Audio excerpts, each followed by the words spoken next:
ஓம் சிவம். அன்பே சிவம், அனைத்தும் சிவம், முற்றும் சிவம், முடிவும் சிவம், முதலும் சிவம். அன்பே சிவம். இன்று உலகளவில் இருக்கும் நாடுகளில் பசுமை இடைவெளி இருப்பது 18%. இந்த 18%த்தில் உலகில் இருக்கும் 150 கோடி மக்கள் வாழ வைக்க இடைவெளி மிக வேகமாக குறைவாக உள்ளது. ஆகையால் இனி அனைத்து மக்கள் பிறப்பு தொடரில் வாழ வைக்க தேவையான இடைவெளிக்காக நாட்டை ஆளும் அரசர்கள் அறிவது இனி புதிதாக எந்த வீடும் கட்டாமல் ஏற்கனவே கட்டியிருக்கும் வீடுகளை கணக்கெடுத்து அந்த வீட்டுக்கு தேவையான உரிமை பணத்தை அவர்களிடம் தந்து அந்த வீடுகளை வாங்கி அரசு துறையில் கட்டி காலியாக இருக்கும் வீடுகளிலும் தேவையில்லாத பில்டிங்களிலும் மக்களை குடியேற்றி வைப்பதில் இன்று இருக்கும் பசுமை காடுகளும் சாலை மரங்களும் பசுமை இடைவெளியும் கல்மலைகளும் காத்து வருவதனால் பூமியில் நீர்மட்டம் மேல் நோக்கி இருக்கும்.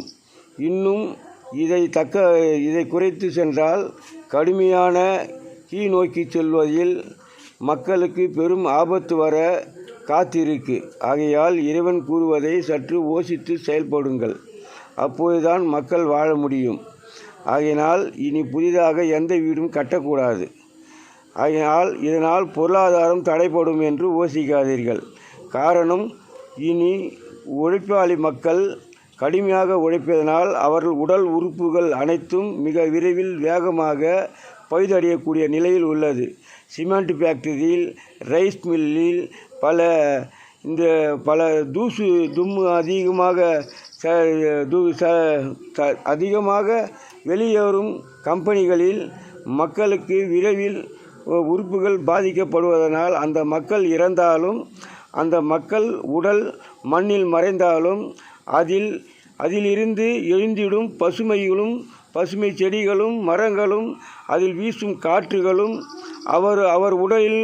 அவர் உடல் மண்ணானாலும் கரைந்து நீர்களிலும் நிலத்திலும் ஆற்றிலும் கடைசியில் கடலிலும் சென்று உப்பாக மாறினாலும் மீண்டும் மனிதனுக்குள்ளே செயல்பட்டு வருவதனால் அந்த மனிதன் மீண்டும் எந்த மனிதருக்கும் அதுபோன்ற நிலையில் மிக உறுப்புகள் பாதிக்க வாய்ப்புள்ளது என்று இறைவன் கூறும் பதிலாகும். ஆகையினால் சற்று யோசித்து நாட்டை ஆளும் அரசர்கள் யோசித்து இனி மக்களை காக்க என்ன செய்வது என்று யோசித்தால் சிந்தனை தெளிவாகும். அந்த சிந்தனை வழியாக மக்களை வழிநடத்த புதிய சட்டத்தை வழிவகுத்து மக்களை காத்தருள வேண்டும். இதை தாமதித்தால் உங்களுக்கும் உங்கள் பதவிக்கும் ஆபத்து ஆபத்து எதுவும் வராது.